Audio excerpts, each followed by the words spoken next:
안녕하세요. 사계암을 3년째 자연치유하고 있는 지혜와 성실입니다. 오늘은 자연치유가 쉬운가?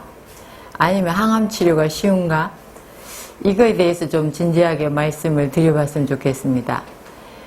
제가 자연치유를 한다고 하니까 많은 사람들이 자연치유가 쉽다고 생각을 하고 우선은 항암치료의 고통에서 벗어나고 싶다는 생각으로 자연치유로 가자고 생각하는 분들이 많습니다.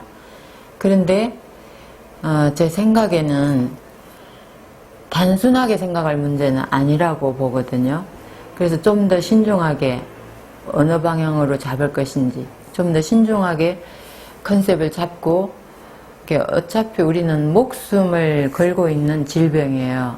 그래서 내 목숨이 담보로 이걸 갈 것인가 저걸 갈 것인가를 쉽게 결정할 일은 아니라고 보거든요. 그래서 좀 제가 많은 분들을 만나고 이런 경험상 제가 느꼈던 부분을 좀 말씀을 드리려고 합니다. 자연치유와 항암치료, 현대적인 표준치료 둘 다 어렵습니다. 쉽다면 암이 쉬운 병이 아니라는 건 우리가 다 알고 있잖아요. 이게 쉽게 치료가 된다면 아무도 걱정 안 하죠. 암에 대해서. 그래서 당뇨병 보험은 없어도 암 보험은 있잖아요. 그만큼 쉽지 않은 병이기 때문에 보험까지 등장을 하고 그런 세상이니까 둘 다 어렵다고 저는 결론을 내리고, 그렇다면 우리가 어떻게 선택할 것인가, 그 부분에 대해서도 상당히 신중하게 결정을 내야 되지 않을까 이런 생각을 하는데요. 수술 항암 방사선의 주류의학의 3대 치료는 암의 원인 치료는 아닙니다. 결과를 치료하는 것입니다.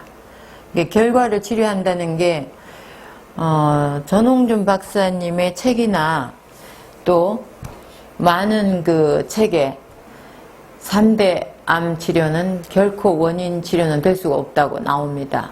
그렇기 때문에 저는 그게 현대의학의 어느 정도는 한계라고 보거든요. 우리가 어떤 질병이든 그 원인이 제거되지 않으면 그 질병은, 특히 만성질환, 당뇨, 고혈압, 자가 면역질환, 암, 이 다 만성질환이잖아요. 암은 좀 더 만성질환 중에서도 좀 더 위험한 병입니다. 왜 그러냐면 암은 진행이 좀 더 빠르고, 이걸 진행을 빨리 잡지 못하면 생명이 위태롭거든요. 그래서 위험한 질환이기 때문에 사람들이 더 무서워하고, 암에 대해 걸리면 그렇게 재산을 탕진할 정도로 이거 돈을 많이 쓰고 하는데, 이 모든 만성질환은 병원에서는 잘 고치지 못하고 관리만 하고 있거든요. 관리만. 그러니까 암은 관리만 하는 게 아니라 고치다가 잘못하면 죽기도 하죠. 또 고치기도 합니다. 그러니까 어떻게 보면 암이라는 건 그게 약간 도박성이랄까? 어떤 항암제는 A라는 사람한테는 잘 들어서 진료가 이게 완치가 되고, B라는 사람은 몇 번 맞고 항암에 지쳐서 죽어버리고 그러는 경우가 많거든요. 그런 거 보면 이건 다 똑같은 입장이 아니기 때문에 이게 약간의 운명이랄까요? 도박성이랄까? 이런 부분이 있단 말이에요. 그러니까 더 불안한 거죠, 사람들은. 근데 제가 아는 의사 선생님 중에는 만성 신부전증 환자들이 이제 많이 가서 받는 투숙병원을 운영하는 원장님이, 박사님이 계신데, 그 박사님은 투석하는 환자들을 그냥, 예, 막 식생활, 또 뭐 운동요법 이런 거 막 가르쳐서 3번 투석하는 사람을 2번으로, 2번 투석하던 걸 한 번 하던 걸 이제 투석을 졸업하고 병원 안 오게 그렇게 만들어버려요. 그래서 그 박사님하고 잠시 얘기를 했었는데, 박사님의 생각은 고치지 못하는 사람은 의사가 아닙니다. 의사는 관리하는 사람이 아니라 고치는 사람입니다. 이렇게 정확하게 말씀을 하시더라고요. 그러면서 본인은 신부전증 환자를 그렇게 투석을 받는 사람도 막 가르쳐서 투석을 더 이상 안 받아도 되게 만들어서 퇴원을 시키고, 그게 이제 어느 정도는 한계가 있겠죠. 투석을 너무 오랫동안 투석한 사람은 완전히 못 고칠 수도 있겠지만, 고칠 수 있는 사람을 고쳐서 자꾸 퇴원을 시켜버리니까 이제 더 이상 병원 안 다니게 만드니까 병원 사무장이 원장님 이렇게 하면 우리 병원 망해요 하면서 걱정을 그렇게 한대요.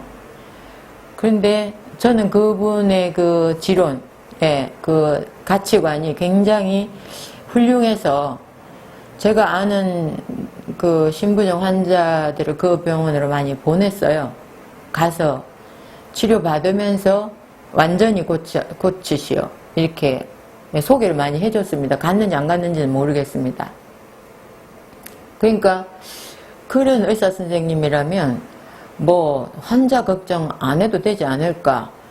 뭐 치료해서 내보내버리면 또 그분 치료해서 나간 분 나는 그 병원에 갔으니까 뭐 이렇게 해서 난 이렇게 좋아졌어 하고 얘기할 거 아니에요. 그럼 소문이 좋게 나지 나쁘게 나지는 않을 것 같아요.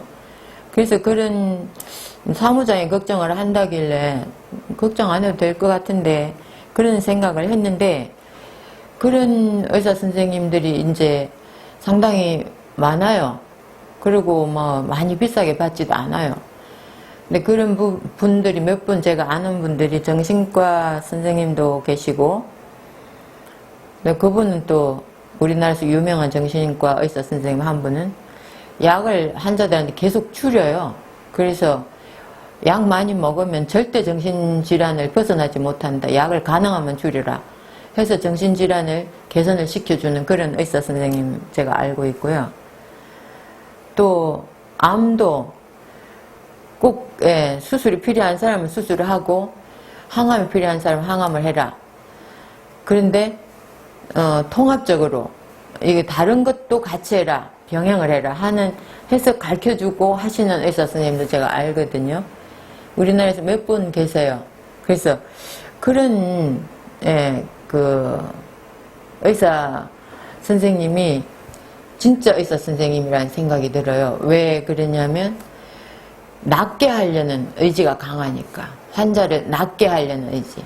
그러니까 뭐 정말 뭐 당뇨 환자를, 그 의사 선생님은 당뇨 환자를 낫게 하느라고 거의 2달이면 당뇨약, 혈압약을 다 끊게 만들어요. 그리고 그냥 식생활 다 바꾸고 생활 습관 바꾸고 이런 걸 다 가르치고 하는데, 그렇게 함으로써 그 유명해지니까 뭐 외국에서도 찾아가고 그럴 정도거든요.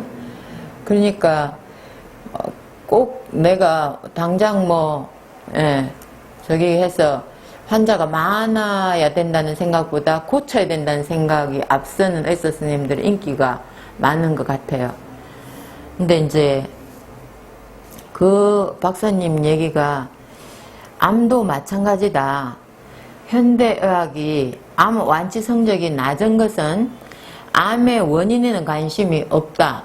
결과만 가지고 빙산의 일각이라는 거예요. 위에 빙산은 밑에서 안 보이는 부분이 훨씬 많잖아요. 위에 보이는 부분이 요만큼이란 말이에요. 그거만 딱 잘라내면 될 것 같지만 안 보이는 부분에서 또 이렇게 올라온단 말이에요. 그래서 빙산의 일각이다. 암 덩어리는 빙산의 일각이다. 몸 전체를 봐라. 늘 몸 전체를 봐라. 이런 말씀을 많이 하시거든요. 그래서 이렇게 이제 항암 치료가 그 의사 선생님은 우선이 아니더라. 이런 말씀을 하셨고요. 우선 보이는 것만 치료하고 암세포가 만들어지는 것에 대한 관심을 두지 않으니까 계속 재발을 하고 고통을 받으면서 죽어간다. 그러니까 항암 수술이 필요할 때는 하고 거기에 완치를 향해서 통합적인 치료도 병행이 되어야 하지 않는가, 이런 말씀을 하셨는데, 항암 치료만 하는 그 프로토콜대로 그냥 항암 수술 항암 방사선 아니면 선항암 수술 방사선 이렇게 프로토콜대로만 할 게 아니라 그런 통합적인 환자의 몸 전체를 바꾸고 정신적인 부분까지 다 터치를 하는 그런 그 치료의 개념이 우리 암 치료에도 도입이 돼야 되지 않을까, 저는 그런 생각을 하고, 정말 우리나라가 암 치료의 선진국이 되려면 우리 의과대학을 나온 선생님들은 학교 다닐 때 공부를 최고 잘하는 사람들이에요. 저는 학원을 오랫동안 운영하면서 전교권에 있는 애들이 의과대학교 가는 걸 봤거든요. 그러니까 전교권에 1, 2등 하는 친구들이 얼마나 머리가 좋은 애들이냐고요. 근데 그렇게 의과대학을 가는데 그 좋은 머리, 그걸 가지고 암을 완전히 완치시키는 방향으로 이 의과대학 교육에서부터 방향을 약간 통합적인 방향으로 가면 우리나라가 전 세계적으로 워낙 머리 좋은 사람들이 의과대학을 많이 가니까 암 치료의 최고의 우리나라 선진국이 되지 않을까, 그런 생각이 들어요. 근데 뭐 안타깝게도 주류 의학에서는 그런 통합 치료보다는 그냥 3대 진료를 계속 고집을 하고 있으니까 그 항암을 받다가 죽어가는 사람들을 너무 많이 봤거든요. 그러니까 많은 사람들이 생각을 바꾸는 거예요. 같은 병실 안에서 A라는 사람, B라는 사람이 항암을 받으면서 고통스러워 죽어가는 걸 보니까 나는 저렇게까지 하면 안 되겠네, 나는 이제 그만 나가야 되겠네 하고 병원을 탈출하듯이 나오는 사람들도 있고, 또 가족 중에 암에 걸려서 항암을 하다가 죽으니까 나는 항암 안 할 거야. 그리고 수술만 하고 그냥 안 가버리는 거예요, 병원에. 항암 받으러 오라는 날짜에 예약돼 있는데 안 가버린 사람들이 많습니다. 그러니까 그렇게 그러면 의사에 대한 신뢰도도 떨어지고 환자의 치료도 제대로 안 되고 이렇게 하는 것보다는 정말 환자를 살리는 통합적인 그 치료, 정신적인 부분, 식생활, 뭐 이런 운동요법 이런 거 전체적으로 아우르는 그런 의과대학의 그 교육에서부터 실제 현장에서 그런 치료 방법이나 이런 게 도입이 된다면 정말 신뢰하고 많은 환자들이 그 치료를 받지 않을까, 그게 참 저는 안타깝게 생각을 해요. 항암 치료가 그래서 어렵다고들 많이 하거든요. 받다가 죽어버린 사람들이 있으니까. 그래서 사람들이 나는 항암 치료 안 하고 자연치유 할 거예요. 그리고 처음부터 아예 암이라고 하면 지레 병원을 안 가버려요. 안 가버리고 난 자연치유 하겠다고 하는 거예요. 그런데 자연치유는 쉬울까요? 저는 자연치유를 할 수밖에 없었어요. 왜 그러냐 하면 병원에서 저는 죽는 날까지 항암을 하라고 하니까 죽는 날까지 항암을 하는데 최장 2년이다. 그러면 다시 말해서 못 살린다는 얘기거든요. 못 고친다는 얘기입니다. 죽는 날까지 항암하는 길밖에 없습니다. 최장 2년입니다. 그러면 나는 당신을 못 고칩니다. 다시 말해서 뒤집어 말하면 그런 얘기잖아요. 그러면 제가 못 고친다는 사람한테 제 목숨을 맡겨놓을 수가 있겠어요? 저는 그렇게 생각을 했어요. 못 고친다는데 내가 왜 내 목숨을 맡기냐? 내 알아서 해보지. 그런 생각을 했는데 저는 그 생각을 할 때까지는 이 많은 책들을 다 읽었기 때문에 다 읽고 나름대로 어떻게 갈 것인가도 머릿속으로 생각도 하고 짜보고 내 암의 원인도 분석을 하고 이걸 내 스스로 원인을 없애려고 노력도 하고 했기 때문에 그럼 내가 해보자. 약간의 어떤 저 자신에 대한 믿음, 책에 대한 믿음 이런 게 있었거든요. 근데 그런 게 없이 그저 그냥 병원에 처분대로 하겠습니다.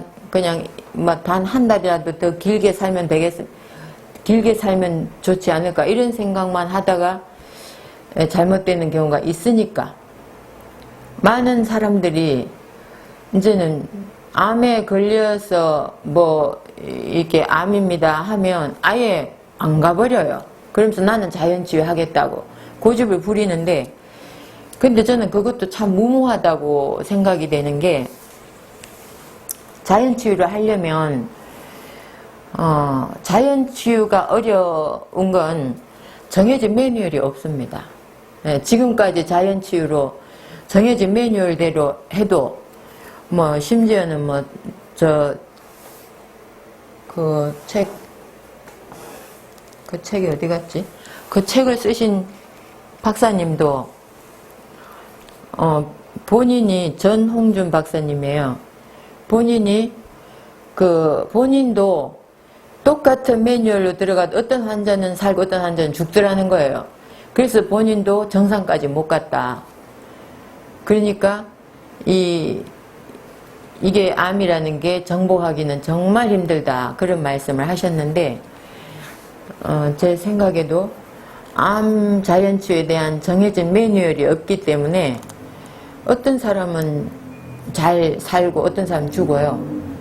근데 제가 만난 자연치유를 하겠다고 한 사람들 중에는 처음에 유방암 1기, 2기 그거는 사실 병원에서 수술 정도만 해도 거의 100% 완치, 항암 한두 번 이 정도만 해도 완치절 된다고 할 정도로 가벼운 암 중에서는 상당히 가벼운 암인데, 그걸 병원에 안 가고 나는 자연치유 할 거라고 고집을 부리다가 몸 전체로 퍼져버려요. 그러고는 나중에는 뼈로 다 전이되면, 뼈로 전이된 암은 정말 통증이 어마어마합니다. 저도 뼈로 다 전이된 상태에서 지금은 그 통증을 다 잡았지만 많이 아플 때는 잠을 거의 못 잘 정도거든요.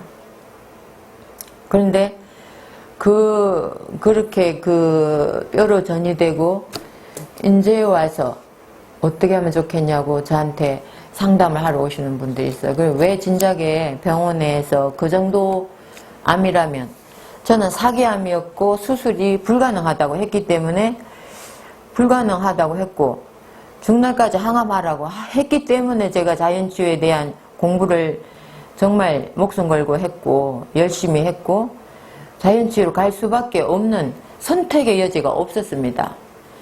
그런데 이 수술 항암 한두 번으로 완치될 만한 그런 가벼운 암을 자연치유하겠다고 자기 나름대로 생각을 하고 자연치유를 하다가 이게 온몸으로 퍼져버리는 경우를 저는 종종 보거든요. 그러면 이 사람들은 자연치유해도 안 되더라.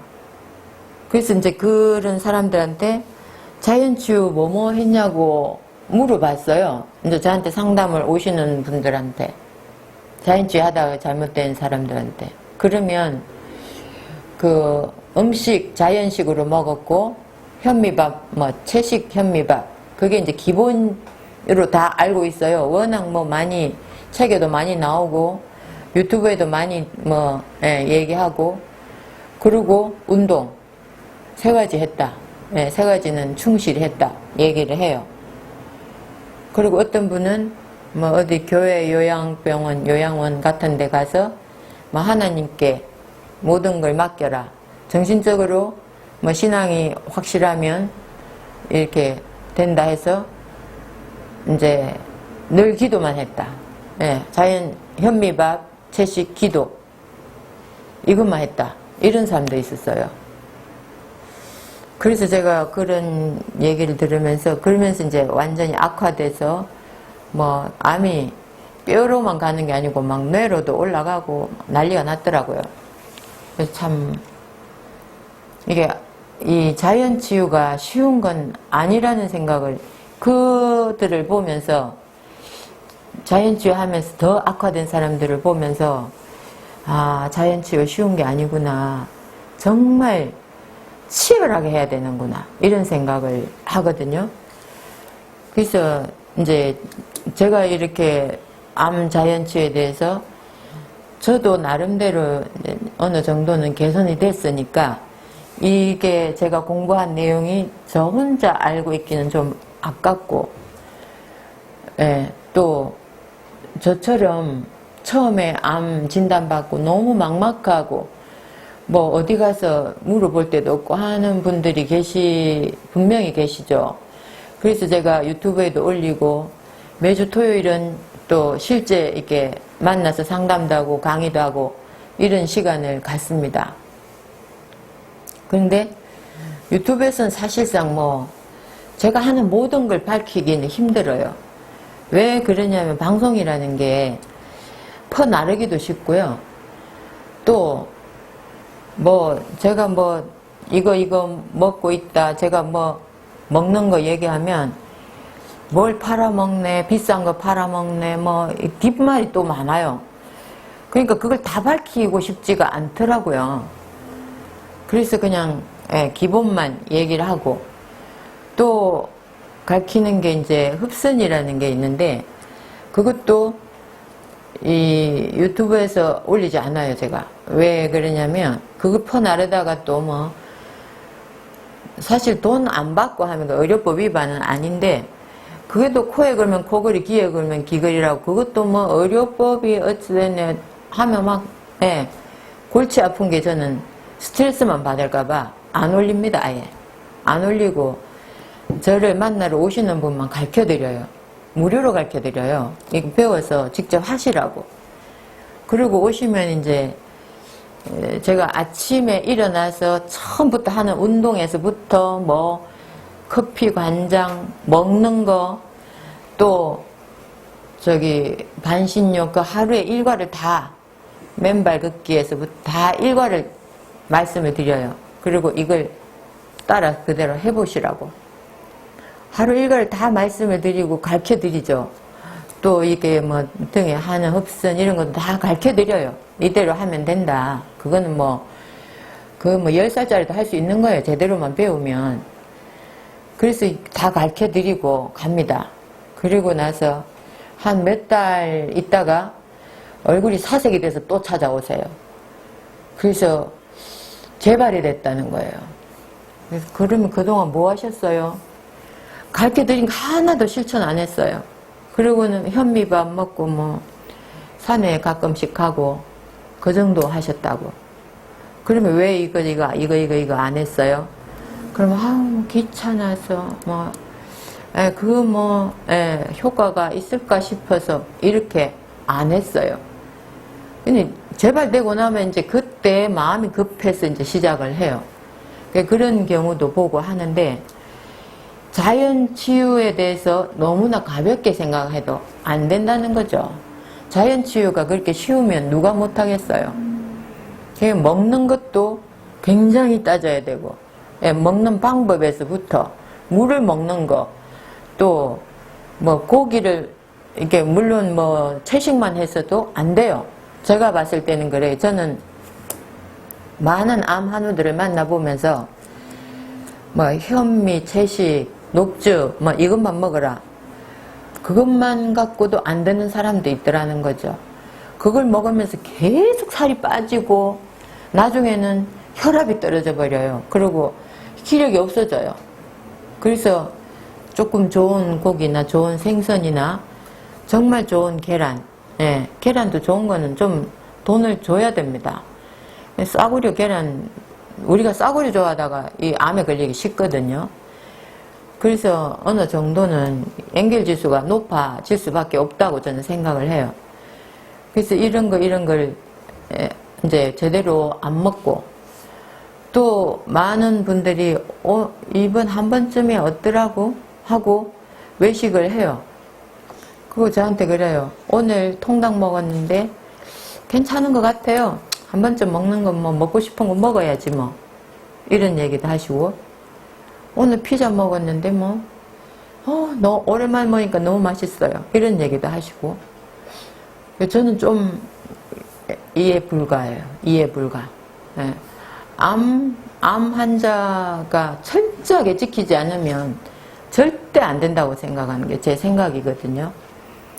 제가 아는 분이 왜 그런 생각을 하냐면, 아는 분이 제가 이렇게 먹어라 이걸 가르쳤는데 하려고 보니까 귀찮아서 못하겠다는 거예요. 음식 하는 거 이런 게 너무 귀찮다. 나는 지금까지 그냥 항암하면서 시켜 먹었다는 거예요. 그래서 시켜 먹고 짜장면도 시켜 먹고 피자도 시켜 먹고 시켜 먹는 게 편하지. 그거 맞춰서 다 해먹기 너무 힘들어요. 막 그래서 제가 그랬어요.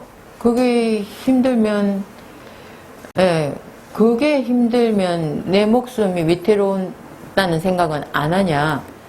그랬더니 그래서 저는 자연치유 안 할래요. 그냥 항암하는 게 편했어요. 항암할 때는 마음대로 시켜 먹었거든요. 의사 선생님은 먹고 싶은 거 마음대로 먹으라고 했거든요. 그래서 알아서 하시라고. 그랬더니 결국은 하늘나라로 가더라고요. 또 항암을 하러 가더니. 그래서 제가 정말 내가 그분한테 적극적으로 설득하지 않은 거에 대해서 잘못된 건가? 이런 생각도 했습니다. 본인이 귀찮아서 이러니까 저도 살짝 짜증이 나더라고요. 그거 가르쳐 주지 말걸. 그런 생각이 들더라고요. 그런데 결국은 그런 거 귀찮고 아무거나 안 가리고 싶고 그러면 갈 길은 한 군데밖에 없어요. 암 환자는요, 한 번 잘못 먹은 걸로도 완전히 잘못되는 경우를 봤거든요. 그렇기 때문에 이렇게 세밀하게 가르쳐드려도 게을러서 실천을 못한다면 그런 사람 많이 봤거든요. 그러면 정말 항암을 하러 가는 수밖에 없다. 결국은 그게 치유의 길로 가는 게 아니라 죽음의 길로 간다. 이런 생각도 들고, 자연 치유에 대해서 너무 가볍게 생각하고 나는 그냥 자연식 했고 운동했고 해도 안 되더라. 그리고 정말 호미로 막을 수 있는 걸 가래로도 못 막을 그런 상황이 돼서야 또 수소문해서 저를 찾아오시는 분들, 이런 분들 보면 항암 자연치유가 그렇게 쉬우면 누가 병원에 그 위험한 항암치료를 하겠는가, 이런 생각도 들거든요. 그래서 자연치유에 대해서는 정말 정해진 매뉴얼이 없지만 할 수 있는 거, 제가 정말 이거는 꼭 해야 됩니다, 이거 하세요 하는 건 정말 목숨 걸고 다 하셨으면 좋겠다는 생각이 들고요. 그렇게 안 하면서 자연치유라는 말을 함부로 나가서 하지 않았으면 좋겠어요. 나가서 자연치유 하다가 잘못됐다고 병원으로 다시 가서 의사 선생님들 그거 봐라, 자연치유가 되냐? 그러면서 막 혼난다는 거예요. 제대로 안 했거든요. 제대로 하면 저처럼 좋아지거든요. 근데 제대로 안 했기 때문에 그렇다는 사실을 인정을 하지 않고 자연치유 안 된다는 얘기, 그거부터 말씀하시면 절대 안 된다는 거죠. 그래서 자연치유도 쉽지 않다. 굉장히 지킬 게 많다. 이걸 꼭 명심하시고 자연치유를 철저하게 배워서 하시면 좋겠다. 이런 생각이 듭니다. 감사합니다.